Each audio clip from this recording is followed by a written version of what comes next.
नमस्कार दोस्तों, स्वागत है आप सबका भद्र आईएएस अकेडमी में। आज का डेट है 23 सितंबर 2023 यस एंड करंट अफेयर्स के न्यूज़ एनालिसिस के डिस्कशन में मैं शुभदीप आप सभी का स्वागत करता हूं। चलिए सबसे पहले आज हम लोग न्यूज़ देखेंगे असम ट्रिब्यून से। यस, असम ट्रिब्यून का अगर देख लीजिएगा क्लियरली पहले ही पेज में लिखा हुआ है दैट डेली वेजेस जो टी वर्कर्स जो है ना असम के, उनको हाइक किया गया ना। ये मैं क्यों डिस्कस कर रहा हूँ, क्योंकि ये एक ऑनगोइंग इवेंट था और मुझे पता है दैट कुछ हफ्तों पहले मैंने ये आर्टिकल डिस्कस किया था जहाँ पर आपको मैंने बोला था that state government of Assam जो है इन्होंने टेक्निकल असिस्टेंस मांगा है इंटरनेशनल लेबर ऑर्गेनाइजेशन से to determine the adequate wages of plantation and domestic workers. और finally after getting the technical assistance from International Labour Organisation they have hiked. Yes, Assam के जो workers हैं, टी वर्कर्स हैं, उनकी wages जो है daily wages उनको हाइक किया गया है बाई 18 रुपीज़।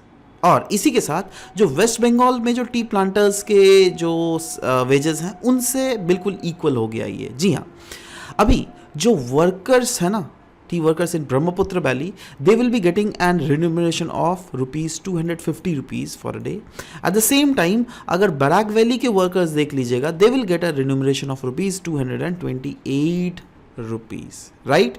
तो ये चीज़ आपको समझ में आना चाहिए। नेक्स्ट हम लोग बात करेंगे एग्रीकल्चर प्रोजेक्ट्स ऑन 1100 बीघास। जी हाँ, क्यों न्यूज़ में था, क्योंकि आसाम उन्नति सभा ने बिगिन किया ये एग्रीकल्चर प्रोजेक्ट जहाँ पे थ्रू आउट द स्टेट, पूरा आसाम स्टेट में अराउंड 1100 बीघा के ज़मीन में वेरियस एग्रीकल्चर प्रोजेक्ट्स चलाए जाएंगे। किसके द्वारा? असम उन्नति सभा के द्वारा, राइट। सो यस, इसका मेन एम यही है दैट असम में एक इकोनॉमिक रिवोल्यूशन लाया जा सके जिससे डिफरेंट पार्ट ऑफ असम में जो यूथ्स है ना उनको फ़ायदा मिल सके। क्योंकि अब देखिए, कोई भी रीजन का, कोई भी स्टेट का, कोई भी देश का फ्यूचर कौन होता है? उनके यूथ्स। उनके यूथ्स को अगर हम लोग एम्पावर करें तो undoubtedly we can bring about a huge change. और हमारे असम में भी ऐसा ही चेंजेस आने वाला है। जी हाँ, असम उन्नति सभा ने ये भी बोला है दैट जी हाँ, असम में ये लोग इकोनॉमिक सेंसस भी कैरी आउट करेंगे ना। इकोनॉमिक सेंसस असम में क्यों कैरी आउट किया जाएगा? जिससे एक फेयर आइडिया मिल सके दैट असम के हर एक डिस्ट्रिक्ट्स में ओवरऑल वहाँ के एम्प्लॉयमेंट स्टेटस है तो है कैसा, जिससे स्कोप ऑफ एम्प्लॉयमेंट भी देखा जाएगा दैट स्पेशलाइज्ड एरियाज में। फॉर एग्जांपल अगर एग्रीकल्चर एक बहुत बड़ा टर्म है, राइट। फॉर एग्जांपल एग्रीकल्चर में आप क्रॉपिंग एक्टिविटीज भी कर रहे हो, दैट इज ऑल्सो एग्रीकल्चर। आप अगर एग्रो फॉरेस्ट्री कर रहे हो, वो भी एग्रीकल्चर है। आप अगर फिश पाल रहे हो, फिशिंग कर रहे हो, दो that is also coming under the categorization of agriculture. तो एग्रीकल्चर का एक बहुत ब्रॉड कैटेगरी है। ये जो असम उन्नति सभा के द्वारा इकोनॉमिक सेंसस कैरी आउट किया जाएगा, इनमें यही देखा जाएगा दैट हर एक डिस्ट्रिक्ट में ओवरऑल यूथ का एम्प्लॉयमेंट स्टेटस है क्या, और अगर नहीं है सब फॉर एग्जांपल, तो हर एक डिस्ट्रिक्ट में स्कोप क्या क्या है वेरियस सेक्टर्स ऑफ एग्रीकल्चर में, दैट अलग अलग कौन कौन से सेक्टर्स में ऑफ एग्रीकल्चर वाले एस्पेक्ट्स में एम्प्लॉयमेंट के अपॉर्चुनिटीज़ है, राइट। सो ये प्रोजेक्ट जो है ओवरऑल एग्रीकल्चर प्रोजेक्ट में, जिसमें 1100 बीघा में ये प्रोजेक्ट कैरी आउट किए जाएंगे, ये कोलाबोरेट किया जाएगा इस प्रोजेक्ट में। फार्मर्स के साथ तो कोलाबोरेट किया ही जाएगा, बट साथ ही साथ हमारे देश के जो एग्रीकल्चर एक्सपर्ट्स हैं, जो मार्केट स्पेशलिस्ट है, इनके साथ भी कोलाबोरेट कर ही ये प्रोजेक्ट कैरी फॉरवर्ड किया जाएगा। क्योंकि इस प्रोजेक्ट का मेन एम क्या है दैट इंश्योर करना हर एक घर ऑफ असम जो है वो अर्न कर सके और वो सेल्फ रिलायंट हो सके, और जिससे यहाँ की यूथ जो है वो स्किल्ड और फ्यूचर में इंटरप्रेन्योर भी बन सके। इनमें कौन कौन सा फोकस्ड एरिया रहेगा, किस किस डिस्ट्रिक्ट में रहेगा, वो रहेगा जैसे डिब्रूगढ़ में फोकस रहेगा फिश फार्मिंग को लेकर, वैसे ही गोलाघाट में फोकस रहेगा बनाना और पपाया कल्टीवेशन को लेकर, राइट। वैसे ही नौलबारी में फोकस रहेगा मस्टर्ड और कोरिएंडर कल्टीवेशन को लेकर, और वैसे ही अगर गामोसा प्रोडक्शन को देख लीजिएगा, वो कहाँ पर रहने वाला है? शिवसागर और ग्वालपारा डिस्ट्रिक्ट। इन रीजन्स में gamosa productions will be the main focus. So जो आर्टिकल में था, ये सब आर्टिकल में दिया हुआ था, इन प्रोजेक्ट्स को चला जाएगा। बट देखो, ये आर्टिकल यहीं पे खत्म नहीं होता, अभी तो ये चलाए जाने की बात की जा रही है ना। और ये जो है जैसे डिब्रूगढ़ में फिश फार्मिंग को फोकस किया जाएगा, तो ये तो जस्ट फोकस्ड एरियाज है। अभी आने वाले समय में इसके ऊपर और भी आर्टिकल्स आएंगे जो कि हम लोग आने वाले समय में आप सबके सामने डिस्कस करेंगे। So stay tuned to the Bhadra IAS Academy का YouTube channel so that you can get access to these quality contents, that too absolutely free of cost। चलिए नेक्स्ट हम लोग बढ़ेंगे हिंदुस्तान टाइम्स का, ये बहुत ही इंपॉर्टेंट आर्टिकल है। यहाँ पे हम लोग बात करेंगे बीमा सुगम ऑनलाइन प्लेटफॉर्म के रिलेटेड, जो क्या IRDAI that is insurance regulatory and development authority of India के द्वारा क्रिएट किया जा रहा है।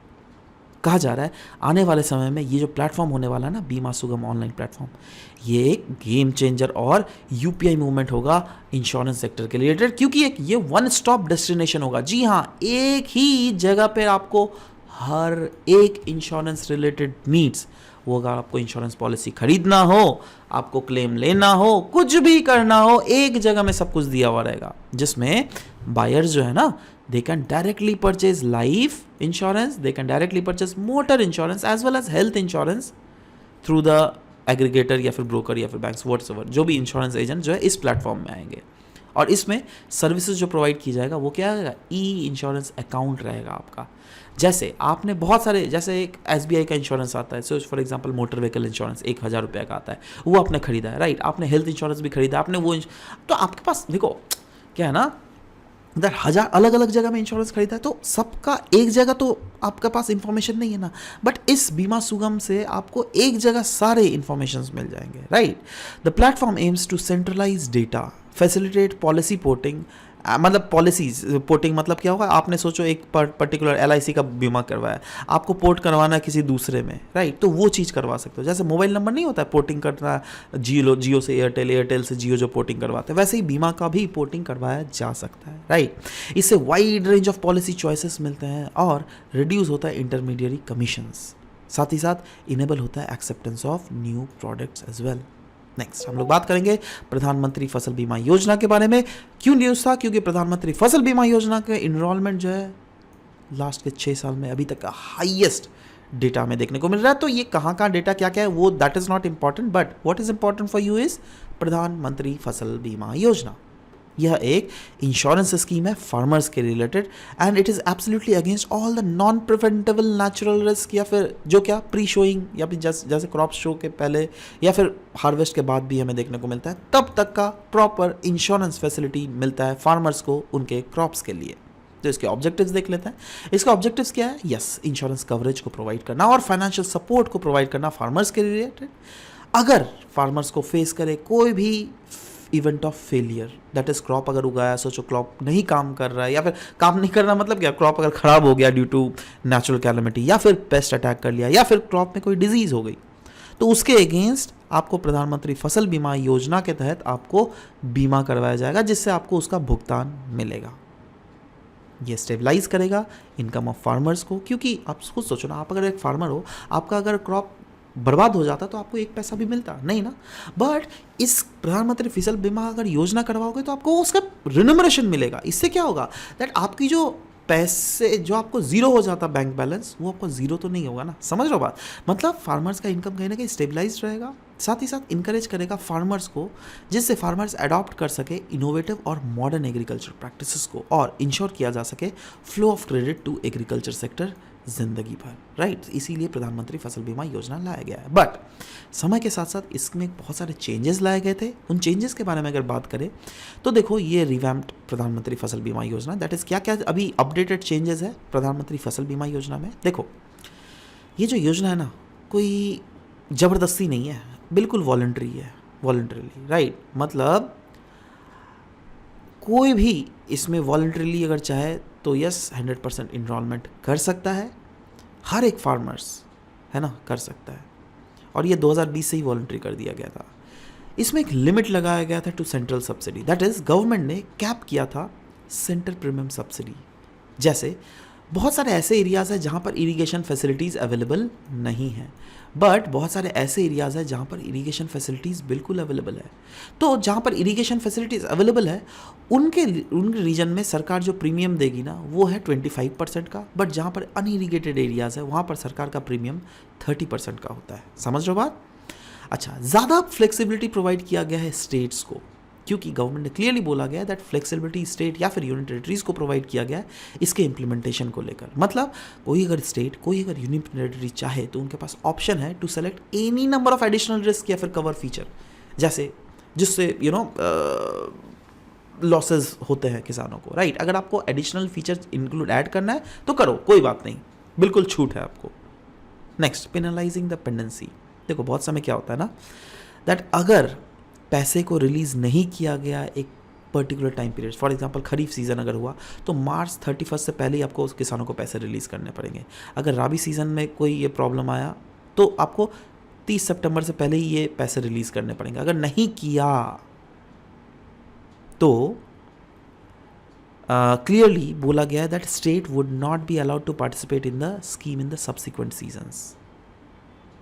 Next, investing in ICE activities. ICE activities बोले तो information, education and communication activities.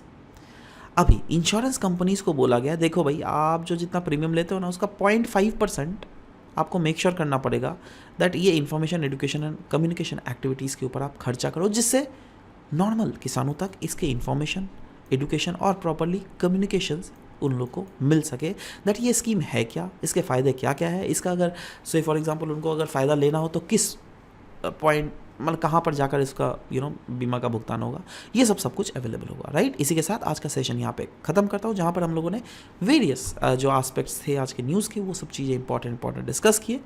मिलते हैं आप सबके साथ नेक्स्ट सेशन में। Till then bye bye, take care and guys, thank you for listening to the whole video, thank you very much.